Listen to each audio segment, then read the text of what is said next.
Chris McClure here with another magnetic moment as we're walking through each of the essential actions from the magnetic leader. And the essential action I want to talk to you about today is really the way I wrote it in the book is kind of a warning to all of us.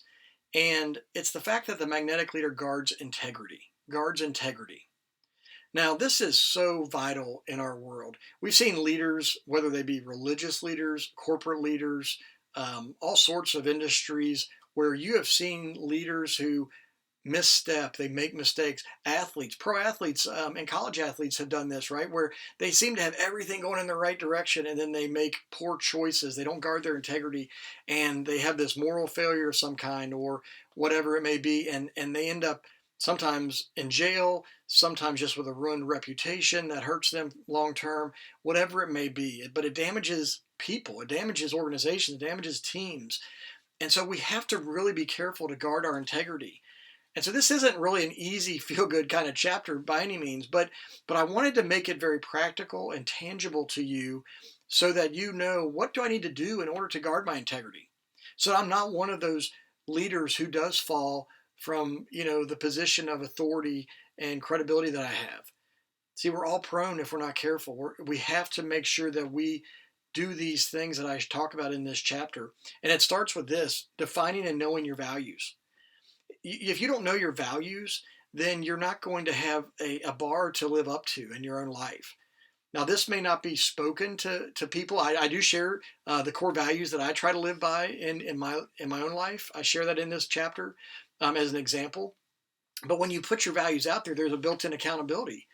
People can hold you accountable to that and say, Chris, you're not living up to what you said. You're not displaying that core value that you said that you live by. And so that brings an accountability that we need to guard our integrity. Now, is it always fun to be called on the carpet? Absolutely not. But I'll tell you what, to have people around you that care enough about you to challenge you, that's vitally important to your health, to your success, personally as well as professionally. And so knowing your values is a critical step. The other thing is you need to communicate with words, but demonstrate with actions. See, one of the problems that a lot of leaders have struggled with or fallen over the years is they're all talk and no action. Now, I'm a person of action. I like to do stuff. I like to be busy taking action. And so this one, that part of it kind of comes more natural to me. But one of the things I'm very careful about is I don't want to just say I'm going to do something. I want to make sure that I'm truly going to do it. Whereas I know there are people out in the world who, they'll tell you that they're going to do something all day long, but at the end of the day, they don't do it.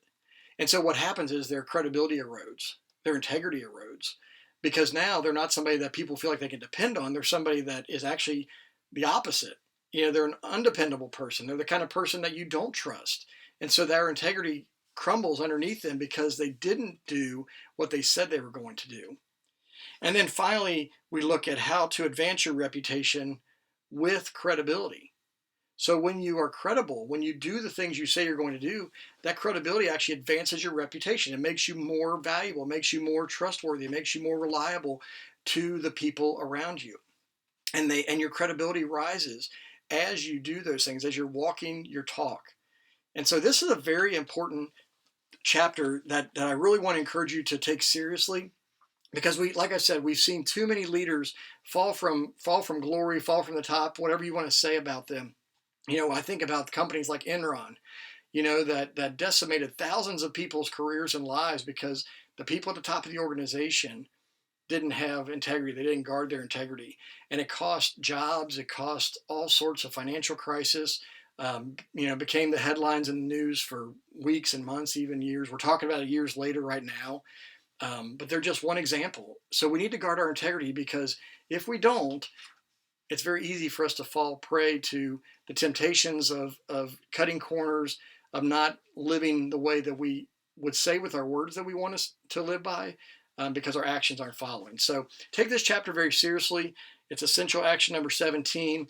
Dig into that and define your values and then live them out so that you can become the kind of person that is attractive to people because they know they can count on you, because you become a credible person because your words and your actions match up.